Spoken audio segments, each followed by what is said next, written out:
Good morning. I think we're live. It's Javed here from London, Javed Khattak. So today I will be talking to you about startups and how founders and of course CEOs, etc., the management team of startups and smaller companies can avoid some digital marketing mistakes. So the digital marketing 101 essentially for founders of new startups. I'm based in London, and I have a few slides, so I'll just share that with you to be able to talk through, kind of those. I won't be relying on the slides too much, but it'll just give you, some visual cues.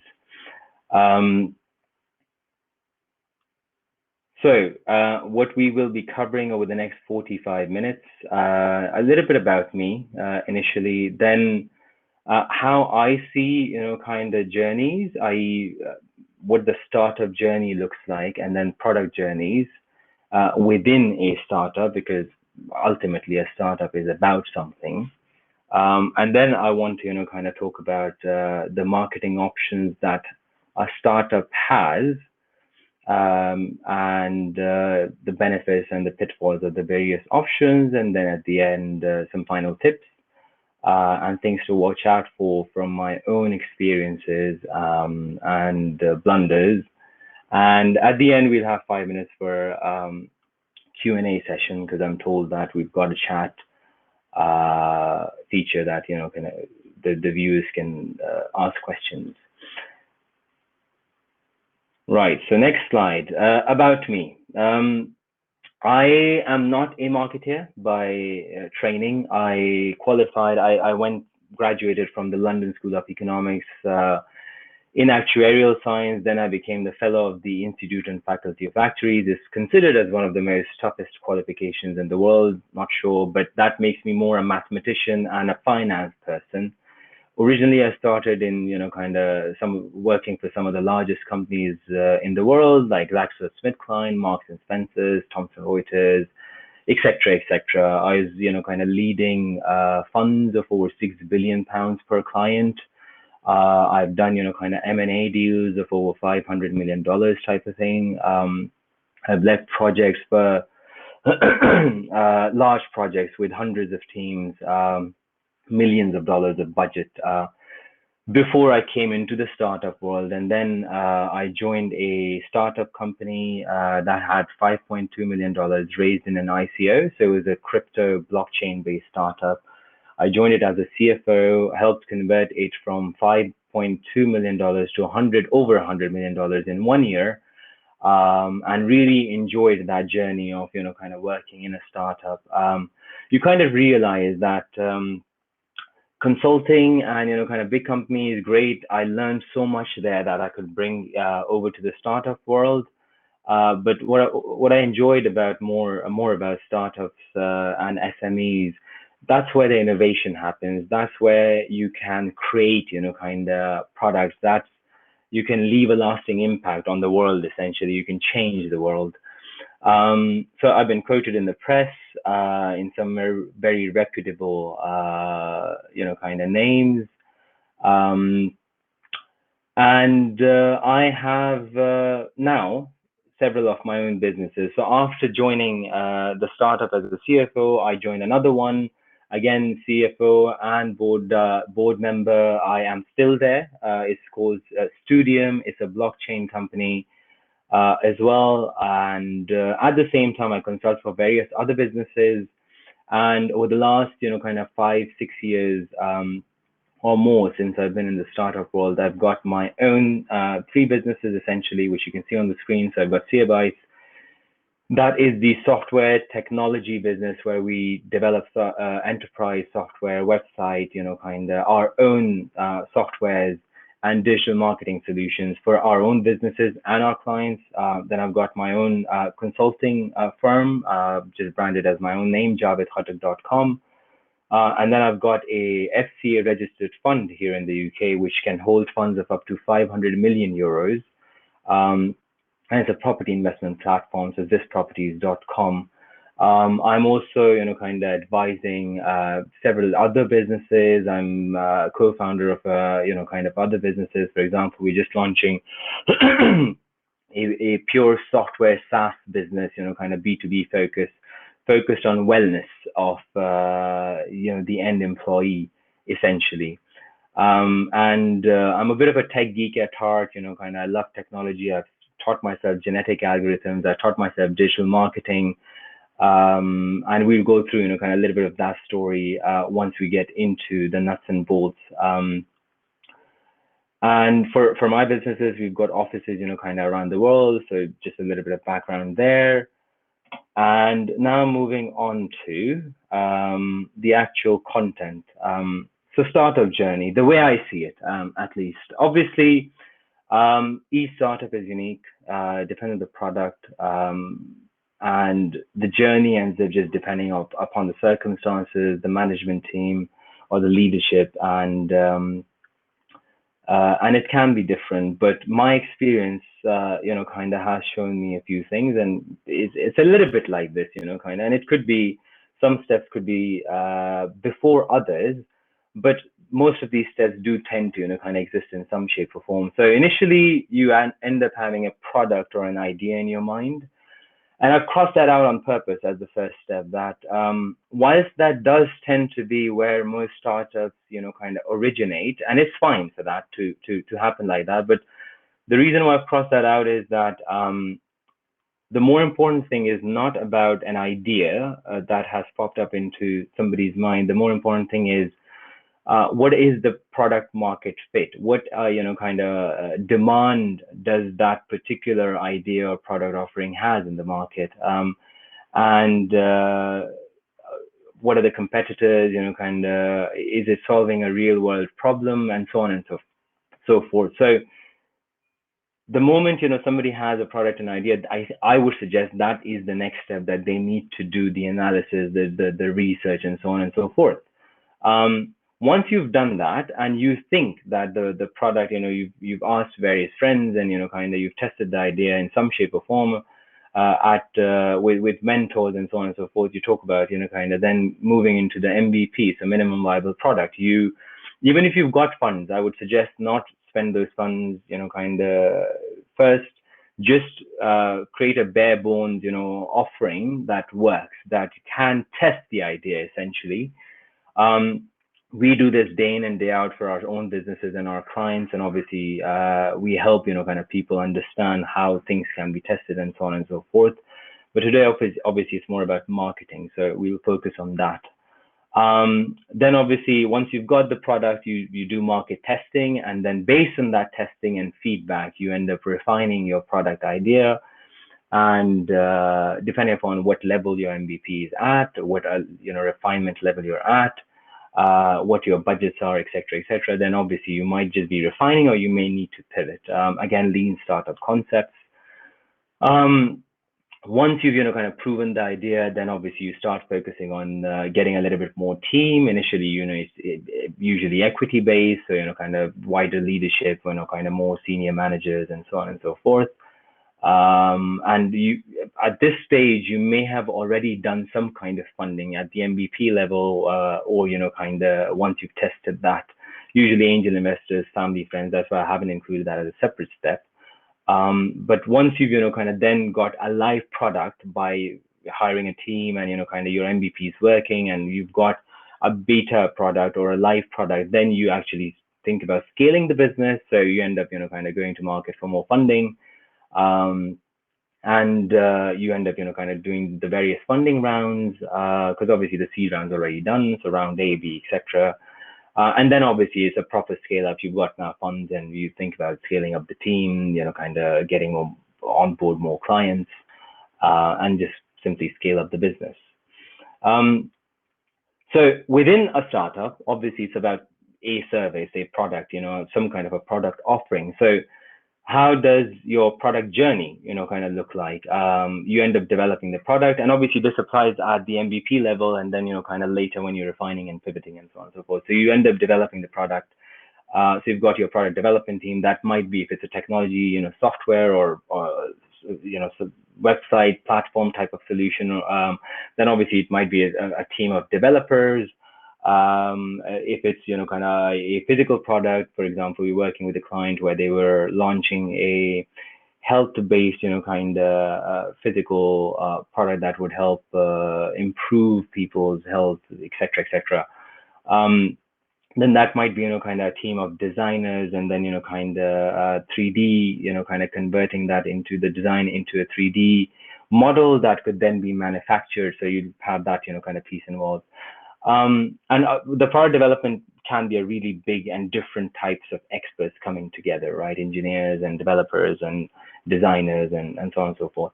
But again, for the purpose of this particular session, I've kind of focused, like I said, on we need to focus on marketing. So I've put then marketing and sales, kind of as the next two steps. And usually that has how it has worked. That is how it was in my mind as well. You've got a product developed, you then go, kind of marketing, get the word out, and then you got, kind of your sales team to actually convert that into paying clients. But I think now in the competitive world we are in, and the global village, and fast-paced environment, and people having attention span of only seconds, different researchers depending kind of what you're looking at. I think the product journey, ideal product journey, kind of looks a bit like this. I.e., it is even if there are different teams, they need to work together. The data needs to be shared, and it needs to be a kind of a circular type of an approach where each team continuously talks to each other. There are central points where kind of the data is accessed. There's somebody that is looking at the entire picture, and this is much easier for a smaller company, obviously more difficult for larger companies, but they're trying that to kind of do that now. You should define your KPIs and what data to then kind of collect and then monitor at each stage, kind of and don't kind of lengthen the product development stage. Get the MVP, get it out there, and then kind of refine based on live feedback. And your entire system should be based around that you can very quickly get in front of your customer and start collating feedback from the right people. And the feedback is the actual people's actions, not surveys, not kind of getting people into a room and trying to get some feedback, kind of, because people tend to lie, and it's not on purpose. They just don't know till they are actually in that position of making a purchase decision, and it's their wallets essentially that are making that decision, right? So you need to have your customer journey that allows you to collate that feedback. So you've got your product developed, the idea, kind of the MVP or beta version, or even kind of final end product. How do you market as a startup to essentially market and then bring on clients? The way I see it, you've got kind of three options, depending on obviously what scale you're at and how much funding you've got. You've got either do it yourself or hire an expert, which is hire an employee, hire a contractor, or a team of kind of digital marketing experts that comes into your company. Or get a marketing partner, which is essentially, kind of working with an agency that already is, kind of, it's a contractor, but you don't need to worry about hiring and firing and so on and so forth. And each one has its benefits and drawbacks. So I'll explain these options in a minute, and we'll talk a little bit about, kind of my own experiences and pitfalls for each of these. So do it yourself. Obviously, if you're starting out, kind of you might be just 1, 2, 3, kind of people, co-founders that want to test an idea or really passionate about an idea or a product, and you want to change the world and so on and so forth. All that's brilliant. But don't underestimate the power and the need of marketing and sales. Like I said, because I'm not a marketer, I would want to, kind of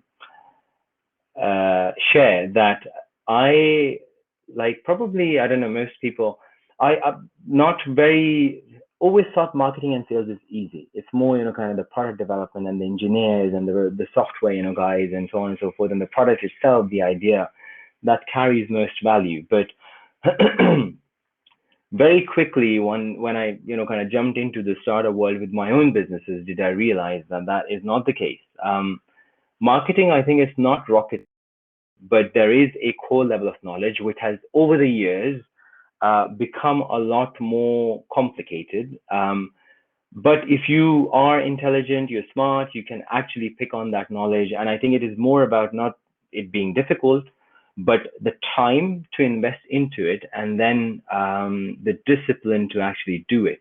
And if you're a startup, and if you've worked in a startup, it needs to be done yesterday, you're already late, and it becomes a bit difficult to, kind of keep up with things. And obviously, you've got a limited resources, and one person has, I don't know, 10 different hats, so it becomes challenging to get everything done. And then usually, if the marketing and sales, kind of requirements end up slipping, then that particular cycle is not getting the attention it needs to actually deliver. And that's, kind of one key learning experience for me. So while do it yourself, yeah, you can save on costs, you can, stay more in control of, kind of how you do marketing and sales. And you're obviously the most motivated person as the founder, as, kind of the person that came up with the idea, or the management team to deliver. But then there are pitfalls, and obviously learning can be, really exciting. So do you really save on costs? Is the question that you need to ask yourself. You might save on costs, like, in the actual pound or dollar amount that you're not paying a contractor or an employee or an agency. But there are, kind of hidden costs. So the time it would take to educate a person if you are not a already expert digital marketeer, really take this into account. And there's a lot of knowledge. There's SEO, offsite, onsite, there's content marketing, there's paid, kind of ads, then there's social media marketing, then each platform, Instagram, Facebook, LinkedIn, Twitter, and TikTok, and they all are a beast within themselves. And usually larger companies have teams that are working on each segment of these. So the SEO piece, again, you've got multiple people, kind of focusing on different aspects of the SEO. If you're doing, kind of the social media organic marketing, again, kind of each one has slightly different strategies, different types of audiences, and so on and so forth. And so on and so forth. So don't underestimate that. Then if you do still end up going through courses, a lot of information is available online, kind of blogs and videos and courses and so on and so forth. But you have to remember that with those, you're still, kind of learning from another expert. The on-the-job learning, which obviously has traditionally for a lot of, different careers and jobs, has been the key method to learn through experience, through, somebody senior and so on and so forth. You won't have that. So that means that the on-the-job learning would be taking within your startup. So you will be the ones making mistakes directly on your own business. You won't have a senior to look up to. And that actually has a direct cost in terms of time and, kind of money for your business and your idea. Things will be lengthened. And if you go to market 6 months later, scale up 6 months later, that is a potentially big cost, depending upon, kind of your projected revenues and so on and so forth. And then obviously one man or a set of a few people can't do it all. Like I said, you need to have a very focused approach on the different aspects of the startup, and you need to understand early on which parts are the crucial bits within the startup that need regular focus and monitoring and refinement. And the marketing and sales components is definitely one of them, because the market is really competitive now. And you can't just get away with, kind of knowing bits and bobs and just trying and assuming it would work. And then, are you really going to be motivated, kind of a few months or a few years in? Because obviously some startups could take years to, kind of get out from the initial testing and refinement phase, and starting to get clients. Again, the ideal position is, think about your idea and MVP in a way, and the test, the initial market test, so that you are talking about months. And again, we do that for clients, but it requires a lot of experience of, kind of learning and so on and so forth. So if you're somebody who's done startups, I don't know, for 10 years and, kind of created startups, converted them into successful businesses and sold them, you would know what I'm talking about. But if not, it is not an easy journey. So then 6 months in, a year in, if you read about, kind of entrepreneurs, one of the biggest things that is highlighted is around the motivation, the commitment, kind of, and getting out of bed in the morning and being like, I need to get this, kind of to work and so on and so forth. So if you're seeing results, great. If you're not, you require a lot of discipline. So it could get, kind of boring, lonely, especially if you're facing failure or difficult challenges. So the next option is hire an expert. This is definitely cheaper than hiring a marketing agency because obviously they've got to make their own profits. And because they're in-house employees, then obviously you'll be, kind of more able to control them. So it is definitely a great option, but then you need immediately money, usually to attract quality, kind of marketing team, marketing experts, a CMO, chief marketing officer, and so on and so forth. You might be able to attract some of them with equity if you started initially at the outset. But again, from my own experience, it is difficult. You selling your idea and thinking about, okay, if you give them equity of 0.2% or 2% or 20%, whatever it is, obviously 20% seems a bit high. You think that can be worth hundreds of thousands, if not millions or billions of dollars or pounds. But selling that to people, not that easy. Most people have a different mindset. They prefer stability and income now versus something over the future. You might be lucky to find the right, kind of type of people to join you. But just at the outset, it's not that easy. Out of, kind of, I don't know, 50 conversations that I have on, kind of trying to hire somebody on one of these online platforms like LinkedIn or Angel, and you're kind of clear that initially it would be just paying in cryptocurrency or crypto tokens or equity or usually difficult. If it's a mix, you're paying them a slightly lower than market rate and then plus a bit of equity, that can work. But irrespective, once you've, kind of attracted the expert, whether you've got, kind of the initial angel investment or friends and family investment or your own, kind of investment, or attracted by equity, there are things to consider. So one, employee churn. So essentially, when you hire people, they will leave, kind of, and you would want or think 6 months or a year at least they'll be there. Not really the case. So just allow for that. Then hiring, it's not easy. Finding the right fit, I think that is the most difficult, right? And logically, I used to think mathematically, if you have somebody who's an expert in a field, if they join your business and you have that need, a marketing and sales, marketing come sales expert, you would think that when they join, you would be at least getting some positive impact to your business, right? You'd get a plus 1%, plus 5%, plus 50% support in the business, and the business would move forward. Well, the hard truth, learned it the hard way, not true. If you end up hiring the wrong kind of person, he would have a negative impact on your business. And I've seen this firsthand. The amount of time it takes to manage the team, and I've got that point as another pitfall, it can be significant depending upon the type of people. If you're one of those people who found one or two, kind of three marketing team that are proactive, self, kind of drivers, don't need, kind of micromanagement, don't need guidance, kind of at every step of the way, do this, do that, you are extremely lucky, and you've, found your, I don't know, 0.1%, kind of conditions for your startup, and hurrah for you.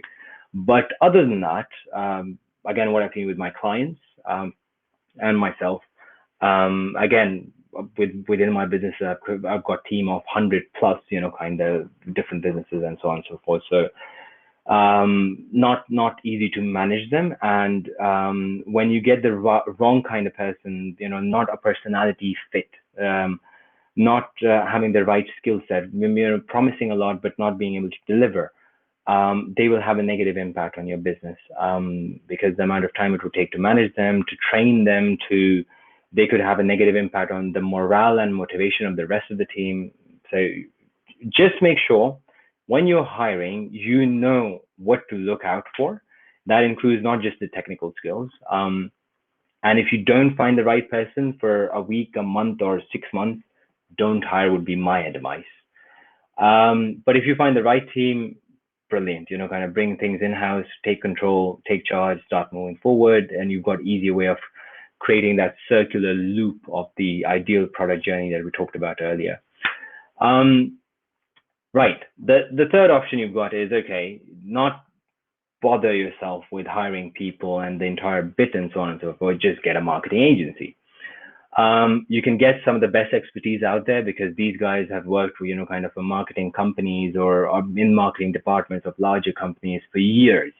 And you've got the entire, kind of the pyramid within that organization or company agency is senior people with marketing expertise, and they're the managers, management team, etc., that are leading then, kind of the rest of the pyramid. So managers, senior managers, kind of the worker bees, so to speak, and so on and so forth. And they've got the expertise, the experience, skills, expertise, same thing, but the skills, the experience, the knowledge, and the tool set. So tools, you need a lot of tools, kind of support you in that. Subscriptions, there are free tools, but again, that's a beast, and we help our clients with that all the time. We've got our own tools. So there can be higher chances of success, no management hassle, better reporting, and so on and so forth, and potentially better results. But one thing to watch out for, this applies to the previous option as well. So hiring somebody as a employee or as a marketing agency, a full-blown marketing agency. These days, everybody is an expert. Kind of you find creating a blog, creating a video, creating a Instagram page, really super easy. And everybody can, there are no checks. I could say right now, I am a multi-billionaire, with properties XYZ, kind of location, this, that, and the other. The percentage of people that would actually take the time to do due diligence on a person at the level that requires to, kind of say yay or nay, i.e. whether those claims are accurate or not that many people do that. So just watch out for, kind of what they claim out to be. And it's a very sad world out there, that while there are a lot of platforms out there, independent platforms, where reviews can be posted about, kind of providers, and they're big names like, I don't know, Trustpilot, Amazon products have reviews, Google reviews, kind of Facebook reviews, page reviews, website, obviously their own reviews, kind of, or linking to some of these external platforms. But most people, I think, don't know this. And I found this out, again, the hard way once I was in, kind of the business. A lot of the people that I respected recommended just buying fake reviews and fake likes. And it is so shocking that you can actually do that for almost every platform out there, kind of, and fake followers, fake fans. I have people that have got hundreds of thousands of followers and fans, and I was like, brilliant, these guys are amazing. And for me to, kind of initially for one of my businesses, get my team to have 5,000 followers or 10,000 followers, a lot of time and effort and cost. And these guys have done it, but I found out that 70% of their following, or 80% of their following, is fake. We can buy them off Fiverr or whatever. So just be careful that the social proofs, and not everybody is like that. These platforms do have value, but take them with a pinch of salt and focus more on your understanding, or developing your understanding to a level where you can at least assess the level of expertise of another. And that is a decent, deep level of understanding. Obviously, you don't need to be an expert, but if you have that, it will really save you a lot within your startup and business. And as a startup founder, I know that because you need to be involved in every bit. When I was in the FTSE 100 space consulting, kind of large organizations, it was really easy for me, kind of. I just pick up the phone to a marketing director who's got hundreds of, kind of people, and if not thousands of people working around the globe for him, kind of within my team. I've got similar, kind of teams, and we've got the best of the best in the world. So I call up, kind of my law expert, law director, kind of marketing director. Job gets done, right? I need this, it's done within the time scale I needed, and so on and so forth.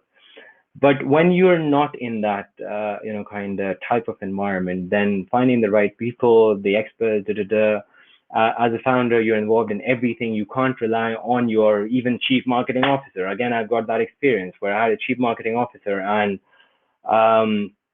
and I didn't know squat about kind of marketing at that point in time. So initial experience, and now I look back at that and those campaigns that were run, millions of impressions.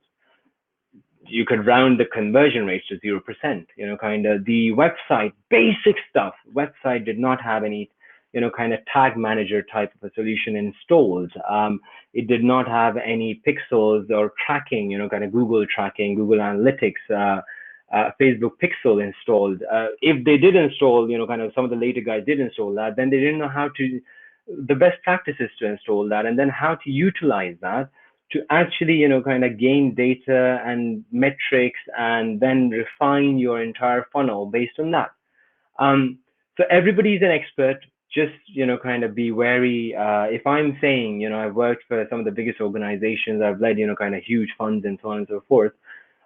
Either check up on that, or if you can't check up on that, then, if you start asking them questions and talking about their journey, you'll quickly start understanding whether they are an expert or not, right? And then obviously for the right agency, there will be higher costs, so be ready to pay for that. And one other thing, I have again a difficult, kind of learning experience. I lost thousands of pounds, hired marketing agencies that had worked for some really big organizations, but we were, because I didn't know anything about marketing, so we were focusing, they were making me focus on users metrics, like, right? How many impressions we've got, how many likes we've got on the Facebook page and or the post and so on and so forth. But the problem was there was no funnel. There was no, kind of chalking out of which, excuse me. So within the funnel, each step, and then within each step of the funnel, what are the useful metrics, and how does that then convert into the next, kind of piece of the funnel, and so on and so forth. And what does success look like for each step? So if you haven't gotten that chalked out, your marketing agency could be getting you to focus on metrics that are easy, that are helpful, but not directly linked to the success or failure of your business. So you need to be able to understand that at the outset and start from bottom up, kind of bottom line. The way I see, kind of what is a useful metric to start with is return on investment in marketing. Another difficult, kind of experience when you work with marketing guys, the return on investment concept as a finance guy was very different to what they thought. Kind of return on investment for me is simply the cost that I'm putting into something versus the profit is generating. But these guys, kind of for a property business, we were raising £1 million of, funds, or £10 million for a project, right? A property project, construction project. And they're actually doing the return on investment calculation on the £10 million raise when the business's profit is 2% of that, which, so it's a smaller percentage of that, £20,000 or whatever. And so your return on investment needs to be based on that. And crazy. So understand the return on investment that you need to, kind of focus on, and then build backwards, kind of from that. And we'll talk in a minute about, kind of sales funnels. So I think that's the marketing options. You have to do one of these three. There's no other way, I think. Pick one, stick to it. But the final tips, kind of that is the overarching tips, irrespective of what, kind of you choose. You need to bear in mind, I'm conscious of time. So people tend to have this idea within startups that, oh, I've got an idea. I'll just, kind of, marketing is so easy. I'll just create a Facebook page. I'll, kind of go on podcasts. have an Instagram page. I'll, kind of do ads, etc. Not that easy. Maybe 10 years ago, you could, kind of get your product out there, less competition out there on the digital marketing space. You know basics in one thing and you can get lucky. Now, I mean, just a few metrics. $400 billion being spent on digital marketing, kind of the level of Facebook users and, kind of Google users, etc. They're in billions. You've got 7.5 million blog posts daily. So the amount of noise, the amount of, kind of information being put out there by businesses and startups, etc. Your target, kind of individual has, like I said, seconds of attention span, and you need to track each of, kind of that second and, kind of their interaction with your business and product and so on and so forth. If you don't do that, won't work. Customer first, product second. Everybody lies, so don't just start asking questions in surveys. Rely on data on actually how your funnel, digital marketing piece, calls, whatever it is kind of how you've developed it, but then start collecting data, numeric, hard data, to be able to analyze that and not what they're saying, right? Digital marketing is a beast. So we talked a little bit about, some of these things, so paid ads, Google, Facebook, SEO, on-site, off-site, content marketing, next slide, organic social media, email marketing, other growth hacking techniques, and there's more. We again help our clients, kind of with these kind of things. Each one of them is a beast. So usually what people tend to do, try one thing, a small segment of one thing, kind of for a few days, for a few weeks, and they're like, with basic level of knowledge, and they're like, oh, it's not working, go to something else. And they keep doing that. In bottom line, they're not learning anything about the business, about their customers, about, kind of their journey, and nothing works, and they essentially fail, right? So get the right knowledge or the right partner to help you with these steps. Identify which one works, focus on, one or two, start, kind of developing. It is a journey. It takes time. Understand that, accept that. My last point, accept that it will take time and testing to be successful. But working with a marketing agency or an employee that keeps on telling you that, no, this needs 3 months or 6 months. It does need time, but you will start being able to see if you've got the right metrics, that we're moving in the right direction at the outset. So get yourself that basic level of knowledge. If not, talk to somebody like me to get that basic level of knowledge. So you're not working with somebody who's just getting money off of you, but doesn't really actually help in getting your business to success. Because bottom line, you need multiple touch points with one person. Research shows 6 to 8 touch points before your prospects buy.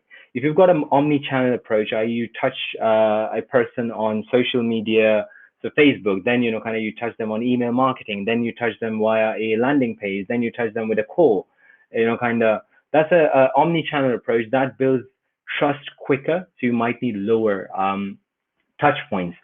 And finally, understand and create a funnel backwards, like I was mentioning. So starting with the person that converts, what's the lifetime customer value for you from that person? With this day, it's a SaaS type of a model, 6 months, a year? Is it a one-off, kind of payment, £6,000, £10,000, £10, whatever you're getting out of them?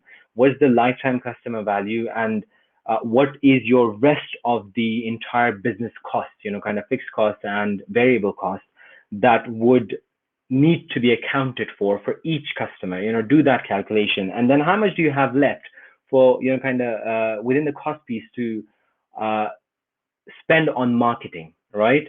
And you've got your essentially, kind of the break-even point if your cost is equal to your lifetime customer value.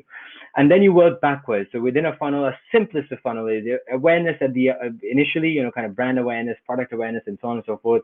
Then people who are now aware about your brand, bring them into, kind of the next stage of consideration of your product. They get some kind of exposure to it, testimonials, FAQs, kind of free trials, etc. Again, we do this day in and day out, and it depends on the product what might be a best fit, and you need to do testing. And then you move on to conversion, and that is again a journey within itself. Kind of get the person, get them interested. Kind of track them. Some people buy, others won't. Then you hit them again with different offers, different discounts, different ways of kind of through their interest. If somebody's interested in sports, then your ad or your email campaign or whatever needs to, kind of shout out to that. So I think too much information. There's so much to do, but bottom line, you can be successful. But if you end up, kind of getting the right knowledge, you end up focusing on the right type of, kind of bits within the funnel, and you've got the patience and the knowledge to deliver. And if you've got the discipline, kind of you will be, and your product would work, whether it is in the shape and fashion or form that you thought that it would work, or a different version of it. But you simply need to make sure you've got the knowledge, you don't give up, you're relying on facts and data, you've got all of that feedback loops built into each and every step, and refining takes a lot of time. Testing takes a lot of time and expertise. So with that, I'm done with the presentation. So good luck. Obviously, kind of if you need any help, kind of me, I'm available, kind of my teams are available. Reach out. In the meantime, I'll just quickly check if we've got, kind of any questions within the public, the chat we've got here.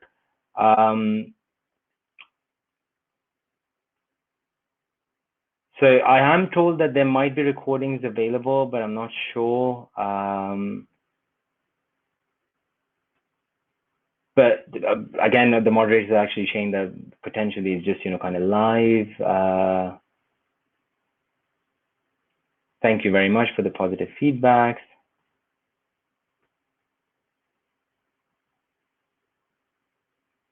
So there's a question here about podcast and growth marketing. So podcasts can be great, but you need to understand that every person has opened their own website and podcast, or, kind of whatever. It's not that easy. So you need to understand whatever you're, kind of whoever you're partnering with, you're, kind of going out to podcasts with, what is their, kind of engagement with their users, the number of followers, how many people are listening to them, and what is the relevance to your product and business. You need to do that analysis before you end up wasting time in, kind of getting podcasts. If you get the right kind of people with a lot of following, or the right kind of following, even if it's a smaller following, but more active, engaged followers, brilliant. It could be very, very effective. Would depend on the product, the industry, and so on and so forth. So obviously I can't, kind of advise on that. But just do your homework before, kind of starting on the podcast journey. Otherwise, it would be a really time waster.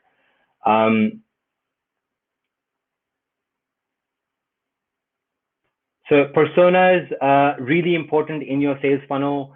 Again, this goes towards the top of your sales funnel. You have to create personas. You have to, kind of ensure that you're testing those personas, because until you've tested the personas, you won't know what works, what doesn't work. If you're lucky enough to have customers at the outset, then yes, use those personas. But then again, sometimes we realize that those personas don't really work, at a larger scale. You've been lucky, kind of one off and so on and so forth. So mathematically speaking, as a mathematician, large numbers matter, large numbers count. So 1, 10, 50, kind of they're small numbers.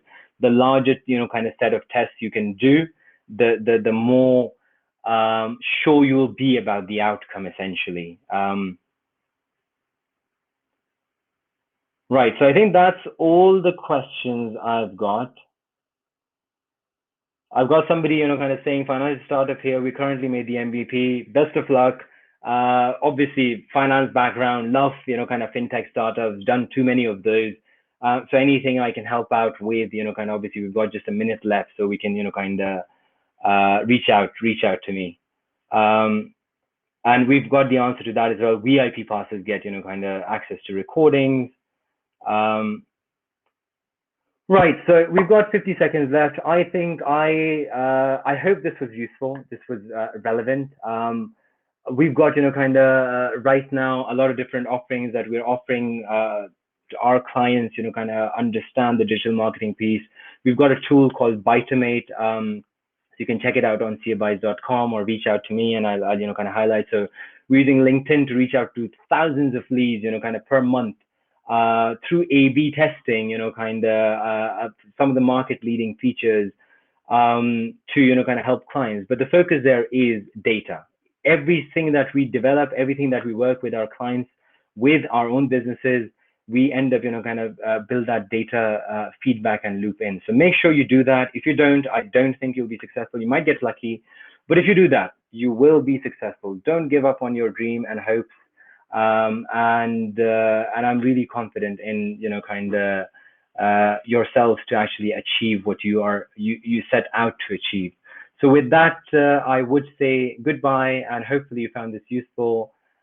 Take care, and like I said, please reach out if you need any particular help on the contact details shown on the screen. Thank you very much. Have a good day. Cheers. Bye bye.